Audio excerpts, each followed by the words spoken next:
Hi everyone! Today for my DIY embellishment video, I'm going to make these Maggie Holmes ribbon tags. Now, I think the real ones are actually made with fabric, but since I have so much paper, I decided I'm going to make all of it with paper. A couple of things you'll be needing: this banner punch, but if you don't have one, you can use a pair of scissors, some glue. These punches are for extra embellishing, a paper cutter, and definitely some scraps of paper. I've selected some colors and patterns that I think would go nicely together, so that's what I'll be using. So the first thing you need to do is select the piece of paper you're going to use as your little banners. I am cutting my banners to be approximately 1 inch in width. Then I'm going to take my punch and put the piece of paper in so that it gives me that nice crisp banner edge.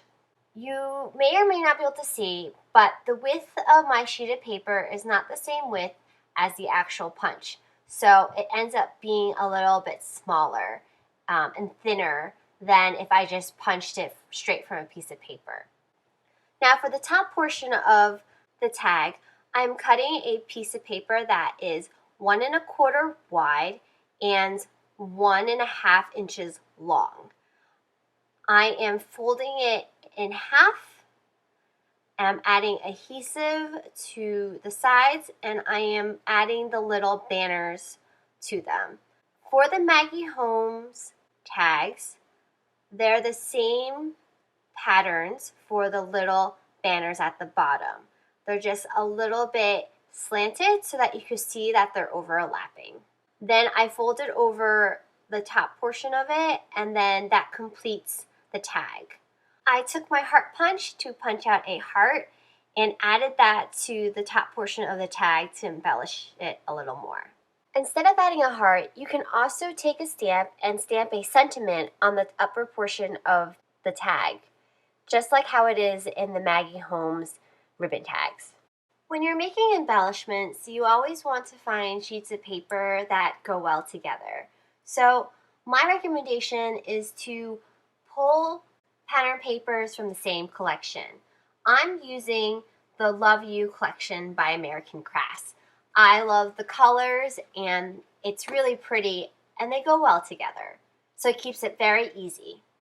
Now, not everyone has a banner punch, so you can make these without the banner punch. You just need a pair of scissors. So again, I cut a strip of pattern paper. I cut it to be 1 inch wide. And you take your pair of scissors to snip off the ends and create a banner end to the sheets of paper. And then all you need is to cut a sheet that's a little bit wider than the 1 inch and double the size that you want the top of your tag to be.